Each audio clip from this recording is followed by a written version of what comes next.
વાત કરીએ જ્યાં ખાનગી સ્કૂલ બસને નડ્યો છે અકસ્માત। જી હા, હળવદના ચરાડવા પાસે ટ્રક પાછળ ઘૂસી ગઈ બસ। શાળાએ જતા સમયે સ્કૂલ બસને અકસ્માત નડ્યો છે। દેવીપુર પાસે થયેલા અકસ્માતમાં 8 વિદ્યાર્થી ઘાયલ થયા। 6 વિદ્યાર્થીઓને ચરાડવા સરકારી હોસ્પિટલ લઈ જવામાં આવ્યા છે। 2 વિદ્યાર્થીઓને મોરબીની હોસ્પિટલમાં શિફ્ટ કરવામાં આવ્યા છે। વધુ માહિતી સાથે સંવાદદાતા હિમાંશુ જોડાઈ ગયા છે ફોન લાઈન પર। હિમાંશુ, સ્કૂલ બસમાં વિદ્યાર્થીઓ સવાર હતા અને તે દરમિયાન જ અકસ્માતની ઘટના સામે આવી છે। ક્યારે ક્યાં આગળ આ અકસ્માત થયો, શું પરિસ્થિતિ હાલ? જી આપને જણાવી દઉં કે જે મોરબી જિલ્લાનું ચરાડવા ગામ છે, આ ચરાડવા ગામ પાસે ખાનગી સ્કૂલ આવેલી છે, બ્રિલિયન્ટ સ્કૂલ।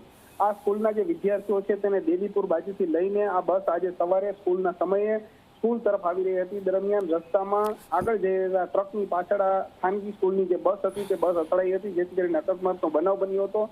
અને અકસ્માતનો બનાવ જ્યારે બન્યો ત્યારે આ સ્કૂલ બસની અંદર બાળકો પોતાની સ્કૂલે જવા માટે ઘરેથી નીકળ્યા હતા અને તે બસની અંદર બેઠેલા હતા, જેથી કરીને આ અકસ્માતના બનાવમાં કુલ મળીને 8 જેટલા બાળકોને નાના મોટી ઈજાઓ થઈ છે, જેમાંથી 2 બાળકોને વધુ સારવાર માટે મોરબી લઈને આવ્યા છે અને 6 બાળકોને ચરાડવા ખાતે જે સામૂહિક આરોગ્ય કેન્દ્ર છે ત્યાં સારવારમાં લઈ જવામાં આવ્યા છે, તેવી માહિતી હાલમાં સ્થળ ઉપર હાજર રહેલા લોકો પાસેથી મળી રહી છે। જી બિલકુલ, આભાર પૂરી માહિતી માટે।